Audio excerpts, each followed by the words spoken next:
Bonjour! Dans cette vidéo, nous allons expliquer comment utiliser les marques du discours direct, c'est-à-dire les guillemets, le tiret, les deux points et la virgule. Bonne écoute! Tout d'abord, qu'est-ce que le discours rapporté direct? Il y a discours direct quand les paroles de quelqu'un sont rapportées intégralement. Par exemple, Marissa a demandé « Puis-je aller à la fête de l'école vendredi soir? » « Oui, mais tu dois être rentré à minuit, » lui a répondu sa mère. Dans cet extrait, les paroles du discours direct sont isolées du texte par des guillemets ou par le tiret de dialogue. Aussi, les paroles sont introduites par un verbe de parole et les deux points. Les verbes de parole sont des verbes comme dire, répondre, affirmer, raconter, etc. L'utilisation des deux points. Les deux points annoncent le début du discours direct. Par exemple, « Papa m'a dit, deux points, on s'en va à Cuba, prépare tes bagages. » Les guillemets. En français, les guillemets utilisés sont les suivants. Regarde bien. Les guillemets anglais que voici sont à éviter en français. Lors d'un discours rapporté direct, on ouvre les guillemets au début du dialogue et on les referme à la fin. Les guillemets qui ferment le discours rapporté directement se placent soit après la ponctuation finale, par exemple, « Elle m'a dit, viens me voir ». Regarde où sont placés les guillemets. Ou encore avant la virgule qui isole l'incise. L'incise est la phrase qui indique qu'on rapporte les paroles de quelqu'un. Regarde l'exemple, « Viens me voir », on ferme les guillemets, ensuite on place la virgule, « m'a-t-elle dit ».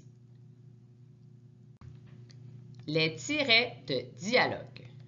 Les tirets de dialogue signalent le changement d'interlocuteur dans un dialogue. Par exemple, j'ai regardé Antoine. As-tu le temps d'aller prendre un café en ville? Bien sûr.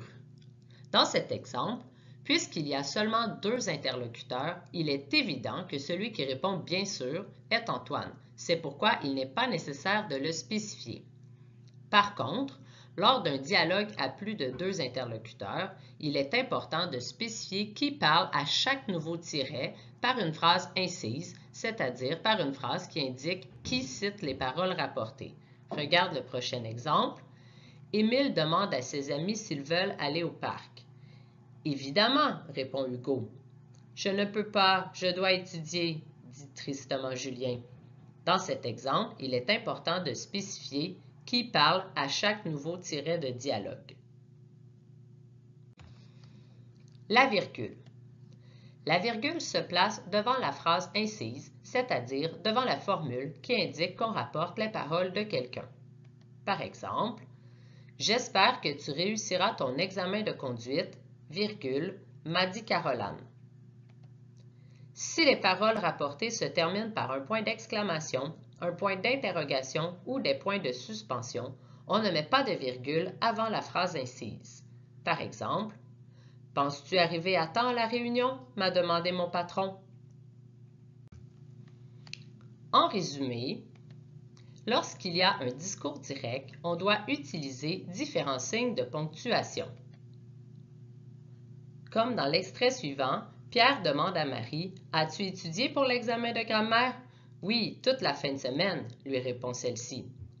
Dans cet exemple, il y a les deux points après le verbe de parole. Ensuite, il y a des guillemets d'ouverture et de fermeture de dialogue. Il y a aussi des tirets de dialogue pour énoncer quel interlocuteur parle. Et finalement, une virgule devant la phrase incise. Merci de ton écoute.